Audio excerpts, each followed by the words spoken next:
Welcome to all. இன்றைக்கி நம்ம பார்க்கக்கூடிய டாபிக் என்னென்னா, ஃபஸ்ட்டு சாப்டரில் நவீன மேலாண்மை கோட்பாடுகள். இது வந்து உங்களுக்கு 5 மார்க்லையும் கேட்கலாம். இதில் இருக்கக்கூடிய பாயிண்ட்ஸ் வந்து உங்களுக்கு 2 மார்க் 3 மார்க்கில் கேட்குறதுக்கு சான்சஸ் இருக்குது. சரிங்களா? இப்போ பாருங்கள், நவீன மேலாண்மை கோட்பாடுகள்ங்கிறது இதை சொன்னது யார் அப்படின்னா திரு ஹென்றி ஃபோயல் அப்படிங்கிறவர் தான் சொல்லியிருக்கிறாரு. எத்தனை கோட்பாடுகள் இருக்குது? 14 கோட்பாடுகள் இருக்குது. இவர் தான் நம்ம என்ன சொல்கிறோம் அப்படின்னா நவீன மேலாண்மையின் தந்தை அப்படின்னு சொல்லி சொல்கிறோம். சரியா? இப்போ பாருங்கள், ஃபஸ்ட்டு பாயிண்ட் இது வந்து உங்களுக்கு 1 மார்க்கில் கேட்கலாம். நவீன மேலாண்மையின் தந்தை அப்படின்னு சொல்லி கேட்டாங்கன்னா நம்ம என்ன சொல்லுவோம்? ஹென்றி ஃபோயல் அப்படிங்கிறத சொல்லுவோம். சரி, ஃபஸ்ட்டு பாயிண்ட் பாரு, வேலை பகிர்வு. வேலை பகிர்வுனா என்னென்னா, ஒரு நிறுவனத்தில் என்னென்ன வேலைகள் இருக்குது, அதை யார் யாருக்கு பிரிச்சுக்கோ, அவங்கவுங்க திறமைக்கேற்ற தகுதிக்கேற்ற வேலையை வந்து என்ன செஞ்சிடும், பிரித்து கொடுக்குறோம் இல்லையா? ஒரு நிறுவனத்தினுடைய பணிகளை என்னென்ன இருக்குங்கிறத முதல்ல பிரிக்கிறோம். அதுக்கு சூட்டபிளான ஆளை என்ன செய்கிறோம்? ப்ளேஸ் பண்ணுறோம். அப்போ தான் ஒரு நிறுவனத்துடைய உற்பத்தி திறனும் அதிகமாகும், அந்த தொழிலாளர்களுடைய செயல்திறனும் அதிகமாகும். சரியா? செகண்ட் பாயிண்ட், அதிகாரமும் பொறுப்பும். அதிகாரம்னு என்னது? ஒரு நிறுவனத்தில் இருக்கக்கூடிய ஒரு மேனேஜர் அப்படிங்கிற இருக்கிறவர் வந்து அவருக்கு கீழே இருக்கக்கூடியவங்களுக்கு ஒரு கட்டளையை சொல்லக்கூடியது, ஒரு வேலை செய்யணும் அப்படின்னு சொல்கிறாங்க இல்லையா? சொல்லக்கூடிய உரிமை இருக்கு இல்லையா? அதை தான் என்ன சொல்கிறோன்னா அதிகாரம் சொல்கிறோம். பொறுப்புங்கிறது என்னது? அவர் சொல்லிட்டாரு, அந்த கட்டளை மூலமாக ஒரு வேலை அவுட்புட் கிடைக்குது, அது ரெஃப்ளெக்ஷன் வருது இல்லையா? அந்த கட்டளை சொல்கிறது மூலமாக என்ன விளைவு வருதோ அதுக்கு அவர் ரெஸ்பான்சிபிலிட்டி, பொறுப்பு எடுத்துக்கிறார். இவர் தான் ஆர்டர் கொடுத்துருக்குறாரு, அந்த வேலையை செய்ய வைக்கிறது இவரோட பொறுப்பு தானே? அதுதான் அதிகாரமும் பொறுப்புங்கிறது. ஒழுங்குமுறைங்கிறது வந்து என்னென்னா, கீழ்ப்படிதல், மற்றவரோட முறைப்படி நடத்தல். அப்படின்னா இப்போ ஒரு நிறுவனம் வந்து 9 மணிக்கு கம்பெனி வந்து ஸ்டார்ட் ஆயிரும், எல்லோரும் வரணும் அப்படின்னா கண்டிப்பாக நம்ம அந்த ரூல்ஸ் என்ன செய்யணும்? கண்டிப்பாக ஃபாலோ பண்ணி தான் ஆகணும். ஸோ அப்போது அதெல்லாம் தெரிஞ்சுக்கிட்டு அந்த நிறுவனத்தினுடைய ரூல்ஸ் அண்ட் ரெகுலேஷன் நம்ம என்ன செய்யணும்? கண்டிப்பாக ஃபாலோ பண்ணணும். நம்மளுக்கு மேலே இருக்கக்கூடியவங்க ஒரு வேலையை சொல்கிறாங்கன்னா அது நிறுவனத்தினுடைய நோக்கங்கள் சார்ந்ததாக இருக்கும் இல்லையா? அதை தானே அவங்க சொல்லுவாங்க. அப்போ அதை நம்ம என்ன செய்யணும்? ஃபாலோ பண்ணணும். அப்படிங்கிறது தான் என்னென்னா ஒழுங்குமுறை. அப்படி ஃபோர்த்து ஒன், கட்டளை ஒருமை. அப்படின்னா இப்போ ஒரு டீம் இருக்குது அப்படின்னா ஒரு டீமில் 10 பேர் இருக்கிறாங்க, அந்த 10 பேருக்கும் ஒருத்தர் ஹெட்டாக இருக்கிறாங்கன்னா அவர் மட்டும்தான் ஒரு ஆர்டர் கொடுக்கணும், அதை மட்டும்தான் அந்த பணியாளர்கள் கேட்கணும். அப்போ தான் அதுக்குள்ளே வந்து எந்த ஒரு கன்ஃபியூஸ் ஆகாமல் அந்த வேலை வந்து நடக்கும், எந்த முரண்பாடுகள் இல்லாமல் வேலை தெளிவாக நடக்கும். அப்படின்னு ஃபிஃப்த்து ஒன், ஒரு முனை இயக்கம். அப்படின்னா இப்போ பர்ச்சேஸ் டிபார்ட்மெண்ட் வச்சுக்கோங்க. அப்போது ஒரு பர்ச்சேஸ் சம்மந்தப்பட்ட அத்தனை வேலை செய்கிறவங்களையும் ஒரு டீமாக கொண்டு வந்துக்கிறது. சேல்ஸ் டிபார்ட்மெண்ட்டில் இருக்கக்கூடியவங்க, சேல்ஸ் சம்மந்தப்பட்டு யாரெல்லாம் வேலை செய்கிறாங்க அவங்களையெல்லாம் ஒரு டீமாக பிரித்து சேல்ஸ் டிபார்ட்மெண்ட் அப்படின்னு வச்சுக்கலாம். சரி, அக்கௌண்ட்ஸ் யாரெல்லாம், அதுக்காக நம்ம யாரையெல்லாம் வந்து வேலைக்கு வச்சுருக்கிறோமோ அவங்களையெல்லாம் அக்கௌண்ட்ஸ் டிபார்ட்மெண்ட். அப்போது ஒவ்வொரு செயல், அந்த ஒரு செயல், அவங்க செயல் சம்மந்தப்பட்ட அவங்கள பிரித்து அவங்களுக்கு ஒரு செயல் திட்டம் கொடுக்குற பட்சத்தில் அந்த வேலை எஃபெக்டிவாக நடக்கும். ஒரு நிறுவனத்துக்கு ஏற்ற செயல் திட்டம் வந்து கரெக்டாக இருக்கிற பட்சத்தில் நோக்கங்கள் கண்டிப்பாக நிறைவேறும். அப்படிங்கிறது தான் என்னென்னா ஒரு முனை இயக்கம் அப்படிங்கிறது. பொது நலனுக்காக தனிநலம் புறக்கணிக்கப்படல் வேண்டும்னா இதோட வார்த்தையிலேருந்தே உங்களுக்கு தெரிஞ்சிருக்கும். கம்பெனிக்குள்ளே ஒரு நிறுவனத்துக்குள்ளே வேலைக்குன்னு போயிட்டோம்னா நம்மளுடைய சொந்த விருப்பு வெறுப்புகளை நம்ம தள்ளி வச்சிடணும். நிறுவனத்தின் நோக்கங்கள் மட்டும்தான் நம்ம கண் முன்னாடி இருக்கணும், அதுக்குண்டான வேலைகள் மட்டும்தான் செய்யணும். ஊதியங்கிறது ஒவ்வொருத்தருமே அவங்களுடைய திறமைக்கு தகுந்த ஊதியம் கிடச்சிச்சின்னா அவங்களுடைய எஃபர்ட்டை முழுசாக அந்த நிறுவனத்தில் அவங்க செயல்படுத்துவாங்க. இது ஊதியங்கிறது தான் அவங்களுக்கு வந்து ஒரு மோட்டிவேஷன் கொடுத்த மாதிரி. சரி, அப்போ யாருக்குமே வந்து அவங்களுடைய திறமை என்னவோ தகுதி என்னவோ அதுக்கு தகுந்த ஒரு வேலை கிடைச்சி அதுக்கு தகுந்த மாதிரி ஒரு சம்பளம் கிடைக்கும்போது கண்டிப்பாக அவங்களோட ரொம்ப ஆர்வமாக அதில் வேலை செய்வாங்க. அப்படின்னு மையப்படுத்தலின் தரம்.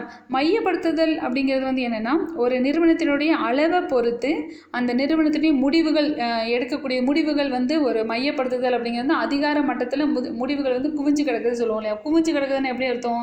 ஒரு நிறுவனத்தினுடைய அளவை பொறுத்து தான் அந்த அதிகமான முடிவுகள் வந்து எடுக்கிறது அதிகாரப்பூர்வமாக அந்த உயர் மட்டத்தில் எடுக்கிறாங்களே, முடிவு எடுக்கிறாங்க இல்லையா?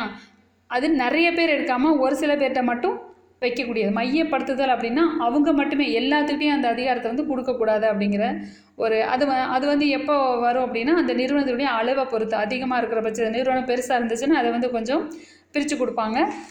கம்மியாக இருக்கிற பட்சத்தில் அந்த மேலாளர்களையும் குறைச்சி அந்த அதிகாரத்தையும் கம்மியாக வச்சு ஒருத்தர் கையிலேயே அதை முடிவெடுக்கக்கூடிய அதிகாரத்தை ஒருத்தர் கையிலேயே கொடுக்குற மாதிரி பார்த்துக்குருவாங்க. 9th ஒன் ஆணையுரிமை வரிசை அப்படிங்கிறது வந்து என்னென்னா, இப்போது 1 2 3 4 5 அப்படின்னு சொல்லி ஒரு ஒரு ஆர்டர் வைஸாக நம்ம வச்சிட்டோம் அப்படின்னா, ஒரு நிறுவனத்தில் ஒரு ஆர்டர் வைஸாக வச்சுட்டோம்னா, ஃபஸ்ட்டு ஹெட் யார் இருக்கிறாரோ மேல் மட்டத்திலேருந்து அதுக்கு அடுத்து அவங்க சொல்லக்கூடிய என்ன முடிவுகள் ஏதாவது ஒரு விஷயத்தை கன்வே பண்ணுறாங்க அப்படின்னா வரிசையாக தான் வரணும். மேலேருந்து 1 by 1 கீழ் நோக்கி வரணும். ஒரு செயின் மாதிரி இருக்கணும். இடையில அந்த இணைப்பு வந்து பிரிஞ்சு போகாமல் இருக்கணும். எந்த ஒரு முரண்பாடுகள் வராமல் இடையில பிரிஞ்சு போகாமல் இருந்தோம்னா தான் இப்போ செயின் மாதிரி மைண்டில் வச்சுக்கோங்க. அப்போ தான் என்ன செய்யணும்னா அந்த ஆணைகள் கட்டளைகள் அப்போ இதெல்லாம் சொல்கிறோம் இல்லையா, அதெல்லாம் கரெக்டாக கன்வே ஆகும் அப்படின்னு சொல்லி சொல்கிறாங்க. முறைமை அப்படின்னா இப்போது நம்ம சொன்னோம் இல்லையா, ஒரு ஆர்டர் கொடுக்குறாங்க அப்படின்னு சொல்லி, அப்போது ஒரு வேலை செய்கிற இடத்துல பணியாளருக்கு வந்து அவங்க பாதுகாப்பாக சேஃபாக தான் வேலை செய்கிறாங்கிற ஒரு ஃபீல் அவங்களுக்கு இருக்கிற பட்சத்தில் தான் அவங்க இது எல்லாத்தையும் என்ன ரூல்ஸ் ஒரு கம்பெனியோட ரூல்ஸ் என்ன அதை நம்ம ஃபாலோ பண்ணணும் அப்படி முறைப்படி நடந்துக்கிட்டாங்க அப்படிங்கிறத சொல்கிறாங்க இல்லையா, அதுதான் சரி. அவங்களுடைய திறமையை உற்பத்தி திறமைன்னு என்ன அர்த்தம், அவங்களுடைய திறமை அவங்களுக்கு என்ன வேலையோ அந்த வேலையை தெளிவாக அவங்க என்ன செய்வாங்க செய்கிறதுக்கு முயற்சி பண்ணுவாங்க. சரியா, அதுதான் முறைமை அப்படிங்கிறது. முறைமைன்னா அவங்க முதல்ல சேஃபாக இருக்காங்க அப்படிங்கிற ஒரு ஃபீலை ஒரு நிறுவனம் வந்து ஒரு மேலதிகாரி அவங்களுக்கு இருக்கக்கூடிய மேலாளர்கள் வந்து சொல்லும் பொழுது அதை வந்து அவங்களுக்கு தெரியப்படுத்தும் பொழுது தான் அதை உணர வைக்கும் பொழுது தான் இவங்க அதை முறைப்படி நடந்துக்குருவாங்க அப்படிங்கிற மாதிரி சொல்கிறாங்க. நடந்துக்குருவாங்க அப்படின்னு. அடுத்து நேர்மை நெறி அப்படிங்கிறது வந்து நிறுவனத்தில் பணியாளர்கள்கிட்ட வந்து எந்த ஒரு விதமான பார்ஷாலிட்டி பார்க்கக்கூடாது, எல்லாருமே ஈக்குவலாக நடத்தணும். இப்போ ஒரு மேலாளர் அப்படிங்கிறாருன்னா அவர் வந்து அவருக்கு கொடுத்த வேலை என்னது நிறுவனத்துடைய நோக்கங்களை எழுதுறதுக்காக அவர் மற்றவங்ககிட்ட வேலை வாங்கணும். அப்போ அது வந்து அவருக்கு கொடுத்த பதவியை அவர் நினைக்காம அவருக்கு கொடுத்த வேலையை அவர் செய்கிறாரு அப்படிங்கிறத புரிஞ்சுக்கணும்.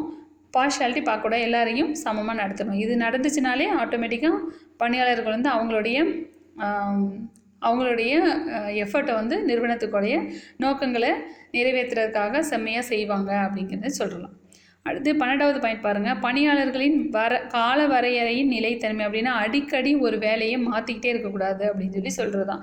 இப்போது நிறைய நிறுவனங்களில் பார்த்துருப்பீங்க, அவங்க வேலையை விட்டு போகணும் அப்படின்னு நினச்சாங்கன்னா வேறு வேலைக்கு போகணும் அப்படிங்கிற மாதிரி இருந்துச்சுன்னா ஒரு 3 மாதத்துக்கு முன்னாடியோ அட்லீஸ்ட் ஒரு மாதத்துக்கு முன்னாடியே அவங்க என்ன செஞ்சிடணும் சொல்லிடணும் அப்படின்னு சொல்லி சொல்லுவாங்க.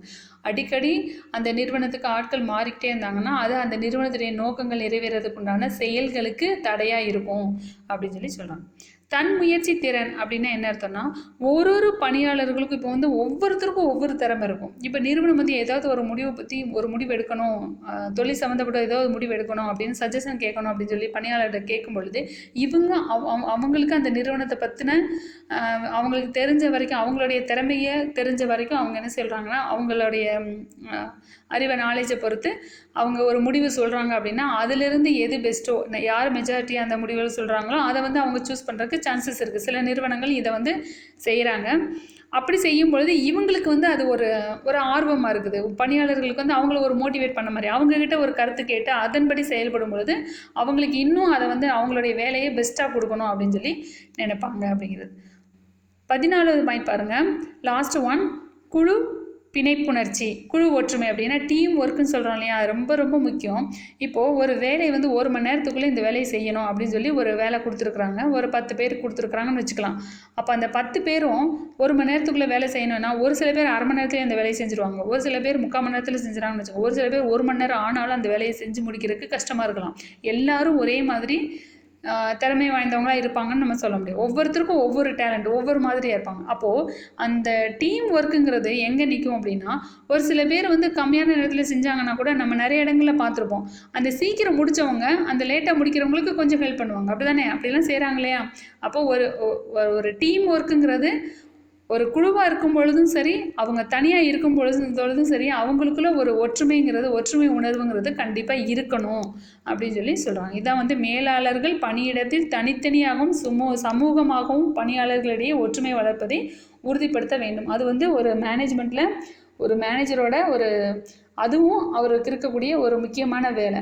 அவங்கக்கிட்ட வந்து பார்ஷாலிட்டி எப்படி பார்க்கக்கூடாதோ அதே மாதிரி அவங்க எல்லாரும் ஒற்றுமையோடு இருக்கிறாங்களா அப்படிங்கிறதையும் இவர் என்ன செஞ்சுக்கணும் பார்த்துக்கணும். அப்படி அது குறையிற பட்சத்தில் அதை இம்ப்ரூவ் பண்ணுறதுக்கு இவருக்கு என்ன வழியோ அந்த வழியை செய்யணும். சரியா, அதுதான் என்னென்னா அந்த கரெக்டான டயத்துக்குள்ளே ஒரு வேலையை செஞ்சு முடிக்கிறதுக்கு இது ரொம்ப உதவியாக இருக்கும் அப்படிங்கிறாங்க. சரி, இப்போ வந்து 14th 14 பாயிண்ட்ஸ் படிச்சிருக்கிறோம்.